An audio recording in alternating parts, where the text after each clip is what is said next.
Abuse in nursing homes certainly shocked us all. Our governments were under pressure to act, and now they have. The states have joined with Canberra for a new crackdown. Yeah, it's welcomed, isn't it? Suspected abuse will have to be reported.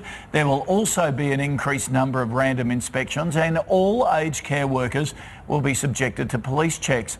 Well, joining us now from Perth is Frances Sullivan from Catholic Health Australia. Good morning to you, Frances. Now, can someone in a nursing home and their family feel safer today because of these changes?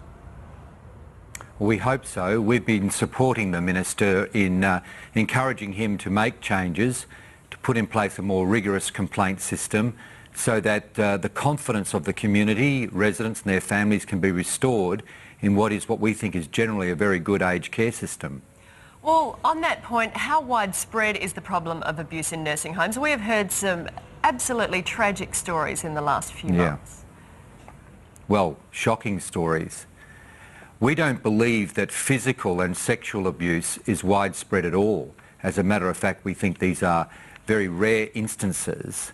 And when you discuss the issue of abuse, of course, it goes further than physical, emotional abuse, and some people talk about neglect. And it is worth remembering that most elderly people who experience abuse experience it in the community rather than the aged care system. That's the first point. But in the instances that we're talking about, because they are so shocking, it has shocked governments into doing something, and that's important. That's why we've supported what was announced tomorrow. Yesterday, beg your pardon. Hopefully what they announced tomorrow is going to be a more rigorous complaint system generally. It's important to understand that although there is a complaint system now, it is attached to the health department. In a sense, it's not independent enough. And we're encouraging the Minister, the Commonwealth Minister, to instigate an independent complaint system. So there's no barrier, no disincentive for people to come forward with complaints. Okay. All right. So hopefully that'll be announced tomorrow. The ministers, both state and federal, agreed on all these changes yesterday. Tell us how binding they are. Will everyone have to comply? And what sort of penalties will there be if they don't comply?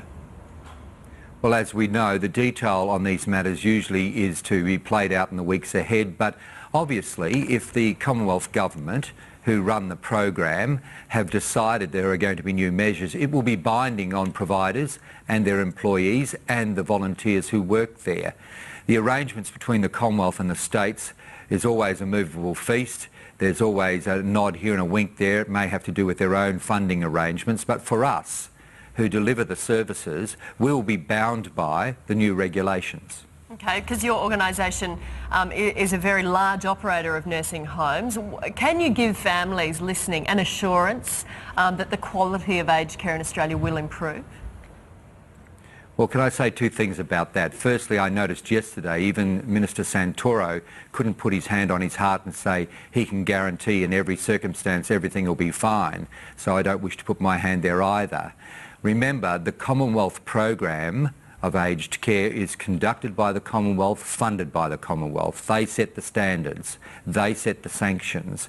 The whole system works on the fact that they fund it. If we're going to have a better quality system, then the costs of care, that means employment and running costs and nurses' wages, they need to keep pace with what the government subsidy is. If the government doesn't pay you enough, it's difficult to employ enough staff, it's difficult to guarantee high standards. Okay. All right, Frances, thank you for that. We'll keep watching the situation. As you say, all the details are yet to come through. They'll be worked out over the next couple of weeks. We'll keep an eye on it. Thanks for joining us this morning. Thank you. The Sunrise All-Stars, brought to you by Visit Canberra. To see yourself in the nation's capital, go to visitcanberra.com.au. Well, should there be age limits on young love? A child protection group wants it to be illegal for anyone under 18 to have a relationship with anyone 5 years older than them. So is there any merit in the idea, or should it be left to parents to police? Let's ask our Tuesday All-Stars. George Moore from Radio 2UE.